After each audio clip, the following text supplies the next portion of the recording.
Good morning, adventurers. My name is Ben, and welcome to a morning show where I sit around, drink some tea, and talk about D&D.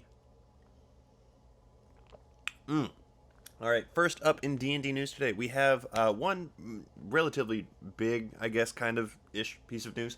The Battle for Beyond, which I mentioned yesterday, that is starting up on November 12th, has announced its first member, I guess. I was going to say player, but it's not the player. They announced who their DM is going to be. It is going to be Jasmine Huller, I think her name is. I'm not entirely sure how to pronounce her last name. I'm so sorry. Um, she is at that bronze girl. So this is actually somebody I have not heard of before, and that might just be my being ignorant in the D&D sphere or something like that. But I'm really excited to get to see new people. I love getting to see new people run the game, especially, but getting to see new people that I don't know interact with it at all because um, I feel like that is one of the nice things about having these giant D&D streams or giant game streams at all. You get to see how these new people do their thing. So I'm really excited about that one. That is everything I have for news. Moving on to streams, it's Wednesday, and Dimension 20 is dark right now, which means that I don't actually have any streams for you guys either. Obviously, you can always go to twitch.tv and Google. Wow, I combine those. You can go to Twitch and you can look up D&D and go to the category, and you'll be able to find plenty of games on there. Alternatively, you can go on YouTube and look up D&D actual play or anything like that. Or it's also a great opportunity for you to catch up on any of the shows that you are behind on right now, or any shows that you are, hoping to get into if you don't have a Wednesday game that you want to go and watch. But yeah, my schedule largely is dark. If you know of any streams, obviously, please let me know. Put them in the comments to send me a smoke signal or something. I don't know. Because I would again love to build out a much more like extensive schedule here, so that I'm not just pushing the top streams, but I'm also pushing a lot of the smaller ones. Um, so yeah, let me know on that one. Moving on to T&D. You may recognize this mug from yesterday. That's because I used it yesterday. This is the Doctor Who mug once again. Still very nice mug. Um, exact same reason as yesterday. It's gigantic, and I wanted a lot of it. In fact, I even have the same tea in there. It is the Monk's Blend from Beantown. Um, I'm again exact same reasoning. This is I hadn't heard of Monk's Blend before, and I got it on a whim one time, and I really like it. So, if you're looking for a new kind of tea to try and you don't know what I'm talking about here, this is actually pretty good, and I do recommend it. um, so let's get into what we are actually talking about today, which is one shots. Because I think that don't we as like a D&D community as a whole don't really talk about one shots enough. We just talk about doing them, but we don't talk about maybe advice for how to run them or why they're great tools or anything like that. So let's take a beat here. Let's talk about one shots a little bit, shall we? Great, great, great. I'm so glad you're coming along with me on this journey. Um, so one shots, I believe, are a phenomenal introductory tool for anybody. They are a low pressure kind of thing. They are uh, generally pretty straightforward. They don't have to be, and they shouldn't be, in fact, super complicated or anything like that. So one shots are a really awesome thing, especially if you are trying to involve new players. Um, they are kind of understood a lot of the time to be a much looser, more easygoing kind of game than maybe a longer campaign that is going to have some heavier, darker, or more rules heavy themes or guidelines around it. So that is really awesome. And yeah. So let's just sort of let's talk about how maybe to structure one, or how to do one. I know I'm moving around a lot right now, and I usually do, but I feel like I'm moving my body a lot more than normal instead of just my hands. So first up, there is an inverse relationship between the amount of content and the amount of players that you have in this in your one shot. Um, and that's just kind of the nature of it, right? If you run a one shot with 3 players, you're going to get through so much more than if you run a one shot with 6 players, and that's true for pretty much TTRPGs as a whole. You would think that wouldn't be the case because you'd have more heads working on stuff, you'd have more hands like making stuff happen, getting stuff going. That I have never found that to be the case, not a once. So you need to plan accordingly for having uh, the opposite of the number of players essentially in content. Because if you try and jam too much in there, and you end up speeding through a bunch of it, it feels cheap and flat and is just less enjoyable, because then they're just going from here to here to here. Okay, you're done now. Yeah, that's that. Also, I recommend getting sort of like get an idea of your players ahead of time. If you know them and they are like experienced players, obviously they might be able to move through a little bit more content. But if they're also experienced players who are into roleplay or excited about roleplay or something like that, you're going to need to add padding time in there, because they will just talk until you stop them from talking. Whew, I'm sorry, I'm a little bit tired right now. They will talk until you stop them from talking, so you need to keep that in mind. As I mentioned before, the story is kind of on rails, which is nice.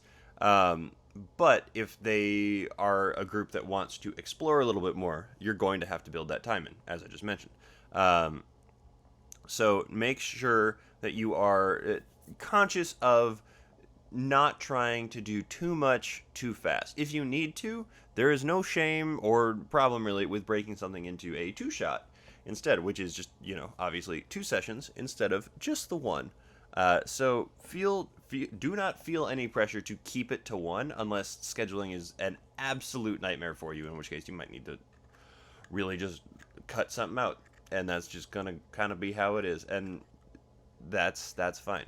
The nice thing about one-shots is that you can just reuse them later, especially if you play for different groups or play with different groups often enough. And you don't even need to write all of the one-shots that you do, because so many people write one-shots and put them on the internet. So if you're just like, okay, well, I've got more players than I wanted to have for this one, or I don't have as many players as I wanted to have, or I don't have the ideal number of players in my head, just find one online that you like. Like, there are summaries at the beginning of a lot of these, so that you can just sort of skim through them really quick, and they'll give you the idea of what's going on. They have like abstracts essentially in them. So the way that a one-shot the way that I structure a one-shot session, at least, is that I usually divide it into 3 different parts, right? Which I'm going to say them, and you're going to be like, well, yeah, duh. But I'll kind of explain a little bit as I go here. The first one is the intro sequence. You are introducing people, you are introducing the world that they're in, you are setting the scene for them, and everybody is sort of like beginning to interact as characters.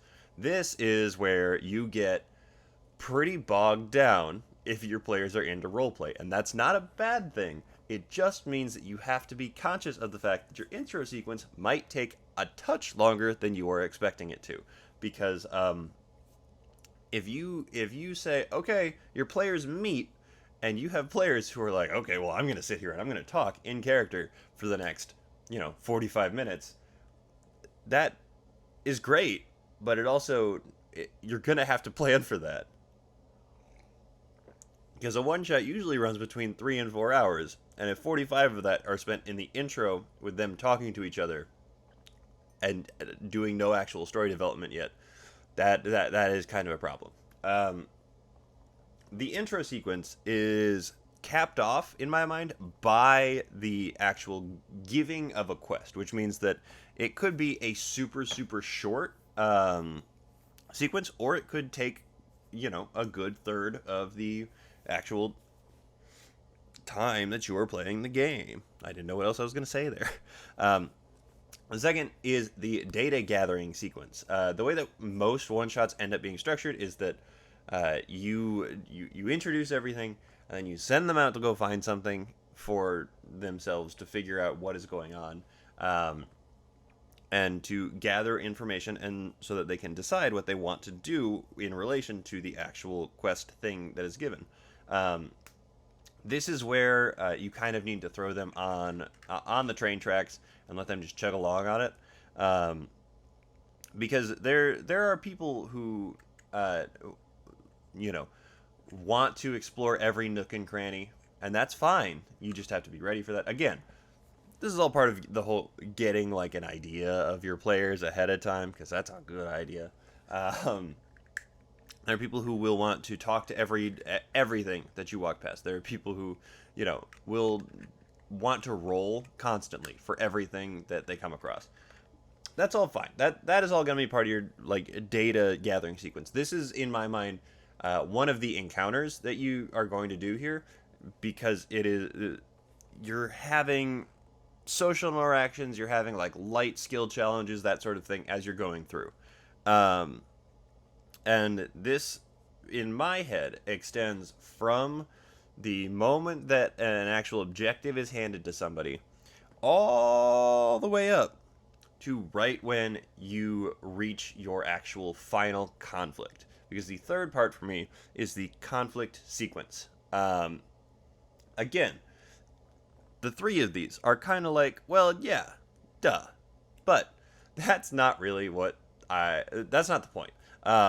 Because the conflict sequence doesn't have to be combat. It can be like, if you're playing a roleplay heavy one shot and you're not really doing combat or something like that, it can just be like whatever the culmination of the quest is. And the quest should always have some amount of conflict associated with it. Otherwise, it's just not a compelling quest. Then it's just like a fetch quest, and nobody likes to do those in video games, really. So why would you want to do them in a TTRPG where you can do anything? So your conflict sequence is going to be either a fight or a confrontation or some kind of resolutory, I don't know if that's a word, we're going to go with it is, action that will bring everything sort of like to a head and to a close. And then there's the itty bitty itty bitty little like tail end sequence that's like 3.5 essentially, that is just your outro essentially. I encourage you to have an outro, because just going like, okay, we're done, is a weird kind of jarring experience. Though that doesn't necessarily take away from any of the fun that is being had in that moment.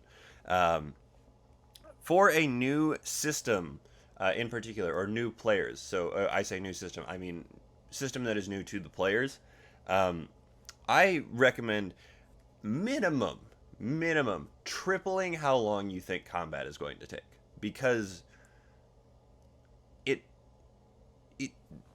it's new mechanics people are trying to grasp. It is trying to find things on character sheets. It's asking, can I do this? No. Can I do this? No. Can I do this? No. Can I do this? People like weighing their options. Minimum. Triple the amount of time you are going to spend on combat if you're running combat. Conflict, just in general, you can kind of like game out about how long you think it's going to take. But there is a reason that most one-shots are run at like level 5 or lower, because lower level characters simply can't do as much, and you're not going to be bogged down by 1,500 mechanics anyway. So make sure you really allot the appropriate amount of time for combat. Now, why would you want to run a one-shot? Why is that a thing that you would want to do? There are three major reasons that I think that one-shots are really, really awesome.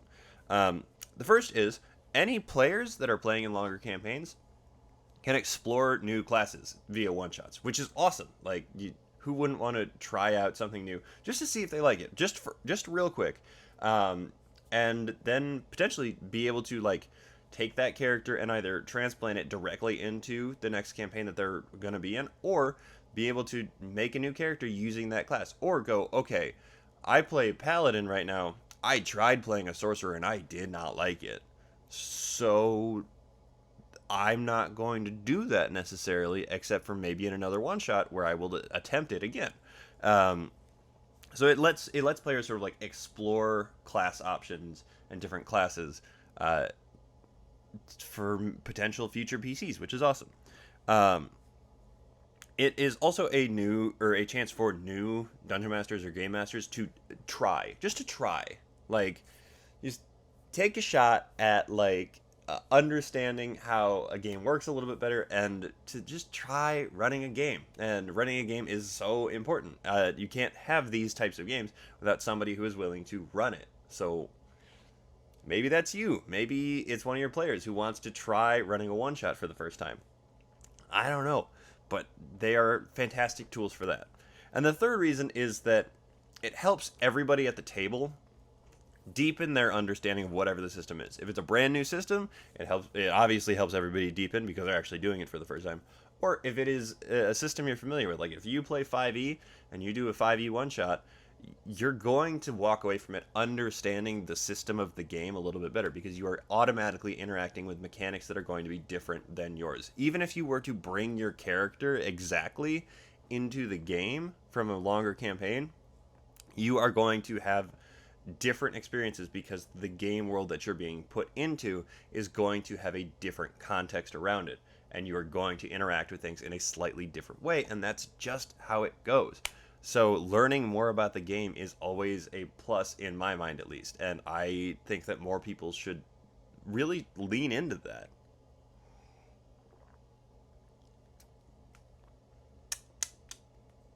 But I think that's everything I want to say. I don't really know. Um, you know what? No, I'm going to throw a little addendum on here about two shots. Um, two shots in my mind. So if you're running a one shot that you're going to break up into two, your three parts, your intro, data gathering, and conflict, I recommend dropping the either very end of data gathering and conflict, or just conflict, into that second day. Make it a longer like chase scene, make it a longer combat, make it a more dynamic combat, something like that. Just to like give a little bit extra for that second day, because you don't want to have a two shot where it's 3 hours on day one and 1 hour on day two. You want like a little bit more in there, so just make sure you balance that out right. But it does allow you a little bit more room to play and a little bit more room to like build out story. Now that is everything I want to talk to you guys about today. Thank you so much for making me part of your morning routine. I really do appreciate it. And thank you so much in particular to my patrons. You guys are the ones that really make this show possible. If you are able to and are interested in supporting the show, the link to my Patreon is in the description of this video. Whoops. But thank you. Thank you so much. That is everything. Yeah. I will see you guys tomorrow, and I am very excited because it is Third Party Thursday, which means that I get to talk about some third party stuff, which I love to do. But anyway, thank you guys so much for watching, and I will see you guys next time. But until then, keep on rolling.